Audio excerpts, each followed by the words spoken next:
tengo cierta inquietud por esta historia de España que, por ejemplo, algunos tocamos de pasada en el colegio, en el instituto. No se nos enseña a valorar la propia idiosincrasia de nuestro país, que han sido las mimbres que nos han formado, los atributos de la monarquía, su papel en la arte. Y quería destacar sobre todo la figura de dos grandes monarcas que, en mi opinión, pues dejaron el pabellón muy alto, que eran de verdad comprometidos con su país. Aun uno de ellos, Carlos V, no tenía residencia fija porque a sus pies se extendía un imperio enorme, pero sí pasó gran parte de su vida guerreando por este país. Sí es cierto que, por ejemplo, en la ciudad de la que yo procedo, Granada, pasó uno de sus mayores estancias. Aproximadamente 8 meses en el palacio que se creó encima de la Alhambra, con su mujer, que era Isabel de Portugal. En definitiva, estos monarcas velaron muchísimo por las artes, ya sea a nivel de arquitectura, escultura, por ejemplo, en el caso de Felipe II de Escorial, un edificio como a la gente que venga de Madrid, increíble. Tenían pintores asociados, promocionaban bastante mucho el legado de las artes. Y quisiera hablaros también de un caso en concreto, que fue el secretario de Felipe II y amigo íntimo de Juan de Austria, Escobedo, que murió a manos de un, como lo llamaría Patrick, un traidor, que tenía por nombre Antonio Pérez. Este hombre era el culpable de que en Inglaterra y Francia se extendiera una leyenda negra sobre las acciones que hacía Felipe II. Y Felipe II fue listo porque en ningún momento las batallas que se libraron no se libraron en el territorio español, las guerras fuera. Y fue el causante de que España alcanzase su mayor extensión territorial. O sea que esa grandeza que tiene la historia es gracias a estos dos hombres. Y quería reivindicar la figura de la monarquía como mecenas del arte, y que a nivel, en la actualidad, el patrimonio nacional de la corona no es de la corona, es de todos los españoles. Si nosotros, por ejemplo, querríamos organizar un evento, por ejemplo, en el Palacio del Pardo, ellos tienen la obligación de alquilárnoslo por X precio para que nosotros lo hiciésemos. Todos conocéis el caso del barco Fortuna que tenía Juan Carlos I. Ese barco se intentó vender, pero no es un bien privativo del rey emérito, es un bien de todos los españoles, no tienen ningún derecho a venderlo. Igual que, no sé si os suenan las joyas de pasado. Cuando una reina hace inventario del legado que le han dejado sus antecesores, saca a la palestra ciertas joyas que podrían venderse y otras que tienen que ir en línea sucesoria. Eso es parte de todo el legado que tenemos en España, un legado rico, amplio y del que está enormemente orgulloso, tanto a nivel de Prado, del Museo del Prado, Prado disperso, la multitud de museos que hay en España, como a nivel de edificios en Madrid, en las ciudades más importantes, el proceso que sufrió España tras la Reconquista, armar una identidad propia en materia religiosa, por ejemplo, en la ciudad de la que yo procedo, como Granada, era una ciudad icónica, es decir, no tenía iconos. Los reyes católicos, muy sabiamente, trajeron desde Castilla una serie de figuras por las que el pueblo, en una época que tampoco tenía muy buena situación, pues sobre las que se apoyó y creó su propia identidad. Por ejemplo, estamos hablando de la Virgen del Antiguo, la Virgen de la Angustia, arte que procedía de Flandes y que vino a España, y los propios reyes se encargaron de difundir, coleccionar, como Felipe II en el caso de Bosco. El caso de la Virgen de la Angustia también fue una tabla procedente del arte flamenco que la reina Isabel la Católica puso a buen recaudo. De ella nació la hermandad de la Virgen de la Angustia. Por ejemplo, en Murcia está la Virgen de la Caridad, es muy parecida a la Virgen de la Antigua. La Virgen de la Antigua la colocaron los Reyes Católicos en una de las puertas de la Alhambra, como simbolizando el toque sacro que le hemos dado a un edificio que anteriormente pues, estaba en manos de los musulmanes. Musulmanes que, por cierto, el último rey de Granada, Boabdil el Chico, no dejó el pabellón bastante bajo. Y le debemos la conservación de multitud de edificios a estos monarcas, a estas figuras importantísimas de la historia de España, como es Carlos V y su hijo Felipe II, que a mi juicio siempre ha tenido una leyenda negra. Mucha gente dice que si era muy malo o era muy bueno, y yo creo que ni una cosa ni la otra. Un hombre al que le debemos muchísimo, un gran intelectual. Tenía en su biblioteca primeras ediciones de los más grandes libros del siglo de oro, por ejemplo de Santa Teresa de Jesús. Comprometido con su pueblo, no dejaba ni un minuto de estudiar los papeles, lo referente a la pasión que tenía, como me mueve a mí la pasión por conocer este tema, que aunque no tenga mucho conocimiento y sea estudiante, tengo cierta inquietud y pues, a esto podría dedicarle pues, una vida entera. Lo que pasa es que no hay tiempo, también uno vive y tal, pero es un tema apasionante, me gustaría dedicarme pues toda mi vida.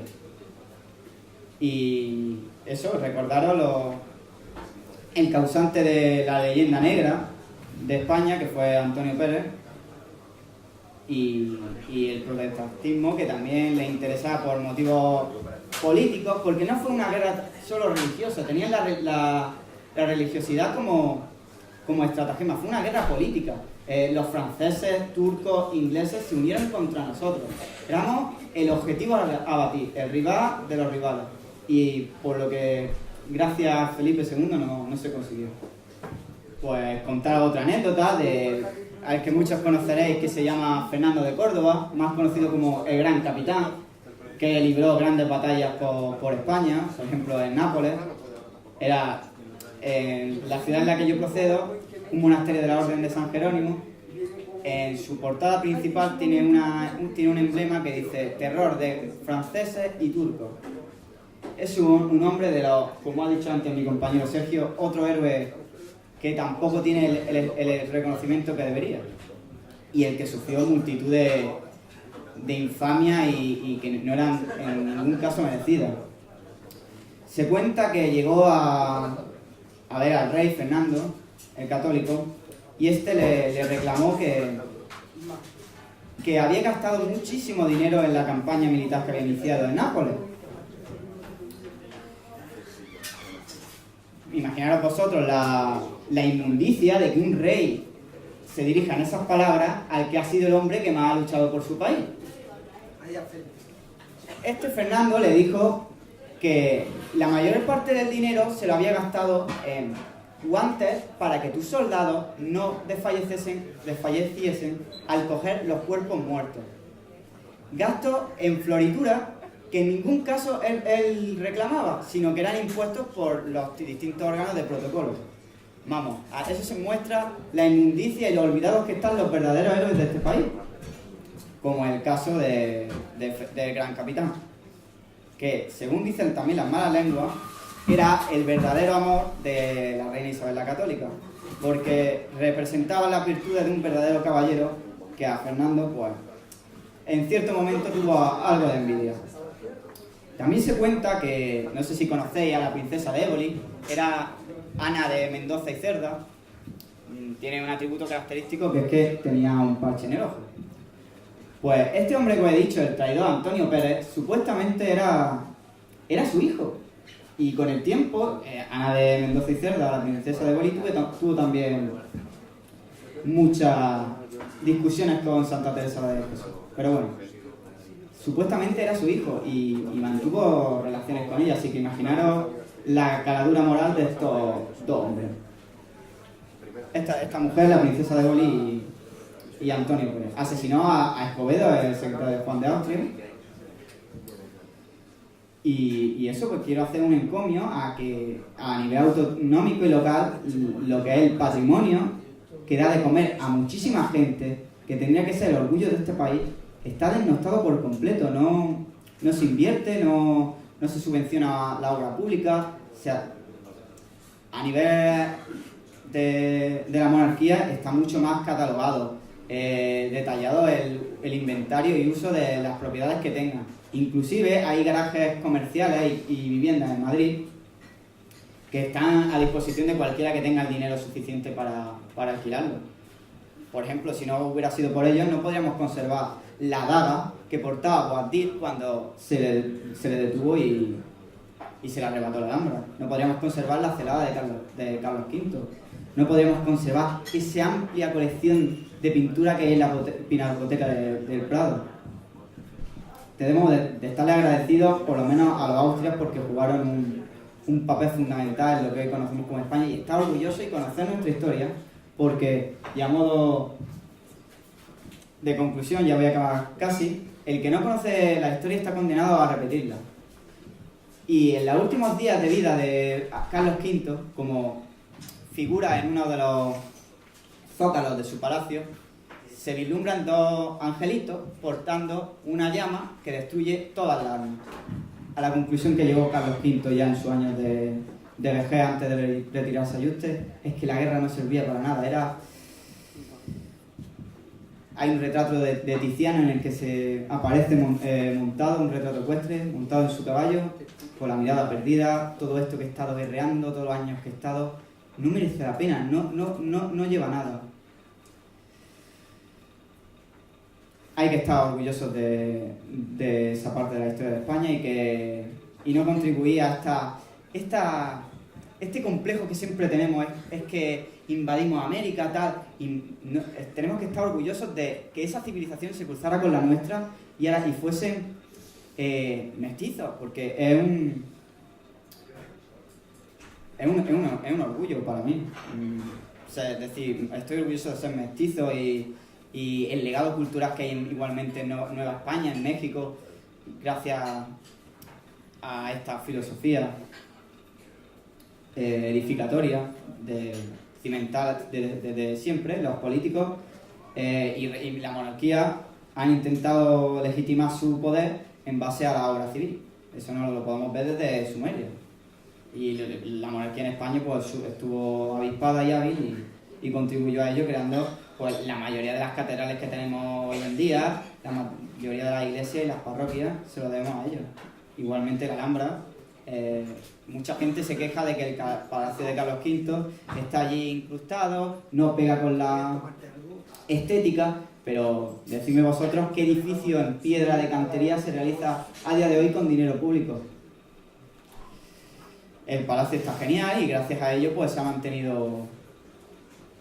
Ellos sabían en qué sitio se metían cuando Isabel la Católica puso en su testamento que quería que la enterrasen en Granada. Era el equivalente a la derrota que sufrimos o sufrió la cristiandad en Constantinopla. Era el último bastión del reino nazarí y era importantísimo para ella, era su mayor tesoro. Y se nota en cómo la conservó y lo poco que la alteró. Y hay que estarle agradecida a eso y a multitud de obras públicas que se hicieron en aquella época. Y termino con una reflexión que estaba escrita detrás de un cuadro de Velázquez que se llamaba La rendición de Breda y que remite a un texto de Calderón de la Barca. En la escena, pues, la famosa Las Lanzas de Velázquez se presenta a los dos protagonistas, uno recogiendo la llave de la ciudad y el otro entregándosela.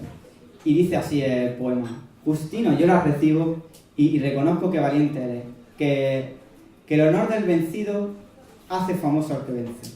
O sea que el ejército de los tercios infundía respeto en sus rivales, aunque le infligiese estrondorosas batallas como fue la de Nápoles con Fernando de Córdoba, el gran capitán. Y más o menos pues podría darse por concluida